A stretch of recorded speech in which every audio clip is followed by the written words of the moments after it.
అందరికీ నమస్కారం. నా పేరు చక్రవర్తి. జనసేన పార్టీ విశాఖ రూరల్ జిల్లా ఉపాధ్యక్షుడిగా నా బాధ్యత.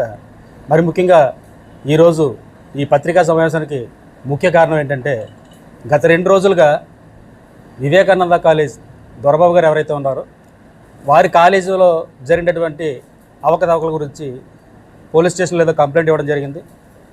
దానికి జనసేన పార్టీకి ఎటువంటి సంబంధం లేదు. ఆయన వ్యక్తిగత ఏదైతే కాలేజ్ నడుపుతున్నాడో ఆ కాలేజ్ నడుపుతున్నటువంటి వ్యవహారంలో పార్టీకి ఎటువంటి సంబంధం లేదు.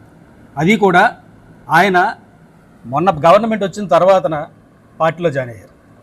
పార్టీ పెట్టినప్పటి నుంచి అల్లాడి సురేష్ గారు అయితేనేమి, నేనైతేనేమి, నియోజకవర్గంలో ఉన్నటువంటి చాలా గ్రామాల్లో జన సైనికులందరూ కూడా పార్టీ కోసం అహర్నిశలా శ్రమిస్తూ పార్టీ కోసం కష్టపడుతూ పనిచేస్తూ ఉన్నారు. పనిచేసే క్రమంలో ఎలక్షన్ వచ్చినప్పుడు ఎలక్షన్లో పార్టిసిపేట్ చేసిన వాళ్ళు కొద్దిమంది ఎక్కువ మంది ఉంటారు, కొద్దిమంది తక్కువ మంది ఉంటారు.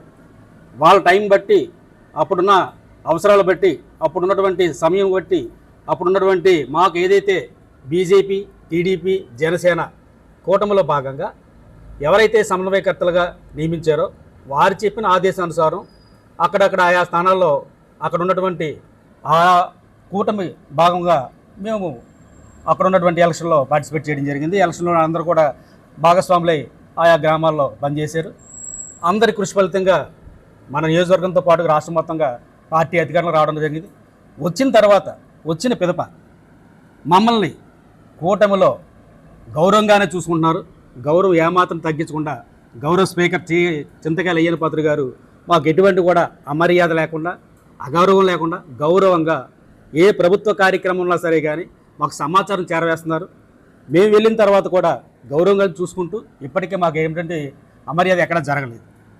కూటమిని విచ్ఛిన్నం చేయడం కోసం ప్రత్యేకించి వైసీపీ ఎవరైతే స్క్రిప్ట్ ఇస్తున్నారో వైసీపీ స్క్రిప్ట్ పట్టుకొని ఈరోజు కూటమి విచ్ఛిన్నం చేసే విధంగా జనసేన 2 ముక్కలు చేయాలి, టీడీపీ జనసేన విడిపోవాలి, ఇదే కాన్సెప్ట్తో కొద్దిమంది వ్యక్తులు పనిచేస్తున్నారు. దీనిని మేము ఖండిస్తున్నాం. గత 2 రోజులుగా జరుగుతున్నటువంటి ఏదైతే విషయం ఉందో ఈ విషయానికి పార్టీకి ఎటువంటి సంబంధం లేదు. వ్యక్తిగత విషయాలకి జనసేన పార్టీకి సంబంధం లేదు.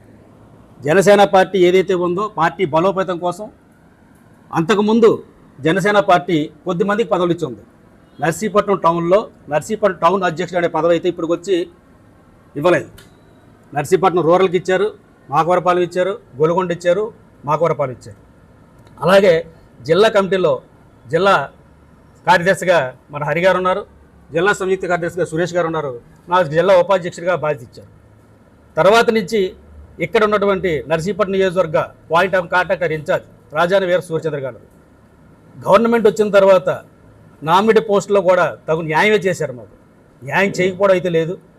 ఇప్పుడున్న పరిస్థితుల్లో మాకు ఎంతైతే వాటా రావాలో పైన ఉన్నటువంటి జనసేన పార్టీ అధినేత శ్రీ పవన్ కళ్యాణ్ గారు అయితేనేమి, జిల్లా అధ్యక్షులు శ్రీ పంచకల్ల రమేష్ బాబు గారు అయితేనేమి, వీళ్ళ ఆదేశానుసారం మాకు ఇచ్చినటువంటి పదవులకు మేము న్యాయం చేసుకుంటూ పార్టీని బలోపేతం చేసుకుంటూ ముందుకు వెళ్తున్న తరుణంలో రకరకాలుగా వైసీపీ మైండ్ ట్రాప్లో పడి కొద్దిమంది ప్రత్యేకించి పార్టీని డీవియేట్ చేయాలని, పార్టీ మేం చెప్పిందే వేదం అనే విధంగా పార్టీ పదవులు లేని వ్యక్తులు ఆరోపణలు ఏదైతే చేస్తున్నారో దాన్ని మేము తీవ్రంగా ఖండిస్తున్నాం. ఈ రోజు నుంచి జనసేన పార్టీ అధినేత తీసుకున్న నిర్ణయం మేరకు పార్టీ ఏదైతే ఆదేశిస్తుందో ఆదేశానుసారం మేము ముందు రోజుల్లో నడుచుకుంటామని తెలియజేసుకుంటూ సెలవు తీసుకున్నా. దీని గురించి సురేష్ గారిని మాట్లాడుతున్నాను. నమస్కారం అండి. నా పేరు అల్లారు సురేష్. నేను జనసేన జనరల్ సెక్రటరీ ఉమ్మడి విశాఖ జిల్లాకి. గత 2 రోజులుగా జరుగుతున్న పరిణామాల నేపథ్యంలో అప్పన్న దొరబాబు గారి నుంచి మాట్లాడాలి. ఆయన పార్టీలోకి వచ్చి 8 months అయిందండి. ఆయనకి పార్టీ ఇప్పటి వరకు ఎటువంటి పదవి ఇవ్వలేదు. ఆయన ఒక జన సైనికుడు మాత్రమే. అంతేగాని ఆయన నాయకుడిగా అంటే అది పంచకల్ రమేష్ బాబు గారి దగ్గర నుంచి లెటర్ మాకు రావాలి, అఫీషియల్గా లెటర్ అనేది రిలీజ్ అవ్వలేదు. నర్సీపట్నం నియోజకవర్గంలో పదవులు కూడా ఎవరికీ ఇవ్వలేదు. అవి త్వరలోనే మొన్నే ఒక వారం క్రితం పెన్నెం దొరబాబు గారి ఆధ్వర్యంలో అందరికీ ఎవరెవరికి పదవులు కావాలో అందరూ లెటర్లు ఇవ్వడం జరిగింది. August 1st week or 2nd వీక్లోని పవన్ కళ్యాణ్ గారు రిలీజ్ చేయడం కూడా జరుగుతుంది. అతి త్వరలో నర్సీపట్నం నియోజకవర్గంలో అన్ని పోస్టులు కూడా భర్తీ చేయడం జరుగుతుంది. అంతేగాని వ్యక్తిగత ఎజెండాలు, వ్యక్తిగత సెటిల్మెంట్లు అవన్నీ కూడా ఈ జనసేన అని చెప్పుకుంటూ వైసీపీ కోవట్లందరూ కూడా ఈ స్క్రిప్ట్లో రాయడం వాళ్ళ పని. స్క్రిప్ట్ రాయడం, చదవడం. ఈ ఒక 20 మంది ఇలాగా ఫామ్ అయ్యి వీళ్ళందరూ కూడా పార్టీని, జనసేన పార్టీ నర్సీపట్నం నియోజకవర్గం విచ్ఛిన్నం చేయాలి, ఉండకుండా జెండా ఎగరవేస్తా అంటున్నారు, ఎగరం కాదు చించేద్దాం చూస్తున్నారు వాళ్ళు. జెండా చించకూడదు. పవన్ కళ్యాణ్ గారు ఎందుకు వచ్చారు? సేవా దృక్పథంతో వచ్చారు. పార్టీలో పదవులు ఆశించడం కాదు, పదవి కాదు ముఖ్యం, మనం సర్వీస్ ముఖ్యమనే పవన్ కళ్యాణ్ మోటో. పవన్ కళ్యాణ్ మోటోని మీరు మర్చిపోతున్నారు. పవన్ కళ్యాణ్ గారు పదవులు తీసుకోమలేదు. మన జన సైనికుడే కూడా మనం అందరం కూడా సర్వీస్ చేయడానికి మనం అందరం ఉన్నాం. పార్టీని వ్యక్తిగతంగా మీరు ఉంటే అది బయట చూసుకోండి, అంతేగాని పార్టీ పరంగా జనసేనకి ఎటువంటి అన్యాయం కూడా ఇక్కడ జరగట్లేదు. అయ్యన్న పాత్రుడు గారు జనసేనకి టీడీపీ కంటే ఎక్కువ ప్రయారిటీ ఇస్తున్నారు, అది మనం గుర్తుపెట్టుకోవాలి. నర్సీపట్నం నియోజకవర్గంలో ఆంధ్రప్రదేశ్లోనే ఎక్కడా రాని నిధులు కూడా వచ్చి ఇంత డెవలప్ అవుతున్న నియోజకవర్గంలో మీరు కూటమి ప్రభుత్వం మనల్ని బాగా చూడట్లేదు అనేది ప్రచారం చేస్తున్నారు. అది తప్పు. మన కూటమి ప్రభుత్వం మనం బాగా చూస్తుంది. మనం కూడా కూటమితో కలుపుకొని ముందు పవన్ కళ్యాణ్ గారు చెప్పారు ఇంకా 15 సంవత్సరాలు మనం ఇలాగా ఉంటామని. 15 సంవత్సరాలు కాదు, నాకు తెలిసి పార్టీ మొత్తం కూడా ఉంటాం మనం. అంటే 15 ఒక అన్నదమ్ములు చూడండి విడిపోతే కలిసి ఉండరా ఒక 5 ఏళ్ళు అంటారు. అంటే విడిపోదాం కాదు, 5 ఏళ్ళ తర్వాత అలవాటు అయిపోతుంది. ఆ 15 సంవత్సరాలు కూడా అలవాటు అయ్యి అన్నదమ్ములు ఐక్యమత్యంగా కూటమి గవర్నమెంట్ ఉండాలని కోరుకుంటూ సెలవు తీసుకుంటున్నాను.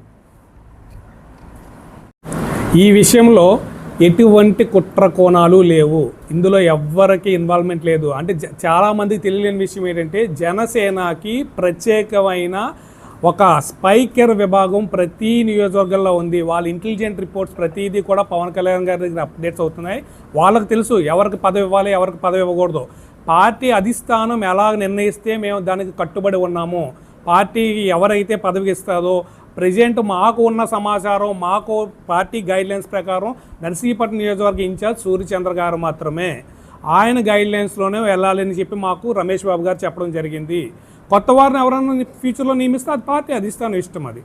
సో అందుకే మనం అందరూ కూడా ప్రజెంట్ పార్టీ సూర్యచంద్ర గారు చెప్పినట్టే విని పార్టీ గైడ్లైన్స్ ప్రకారం పనిచేస్తూ నర్సీపట్నం నియోజకవర్గంలో ఎటువంటి సమస్య వచ్చినా ప్రతి జన సైనికుడికి కూడా పార్టీ ఆఫీస్ నర్సీపట్నం నియోజకవర్గ ప్రధాన కార్యాలయం రామారావుపేటలో ఉంది. ఎవరైనా మీకు ఎటువంటి ప్రాబ్లం ఉన్నా ఎనీ టైం మీరు రావచ్చు. ఇక్కడ హరినాథ్ గారు ఉంటారు. ప్రతి సమస్యను కూడా మేము పరిష్కరించడానికి మా సహాయ శక్తిలో ప్రయత్నిస్తాం, రిజాల్వ్ చేస్తాం కూడా. అందరికీ నమస్కారం.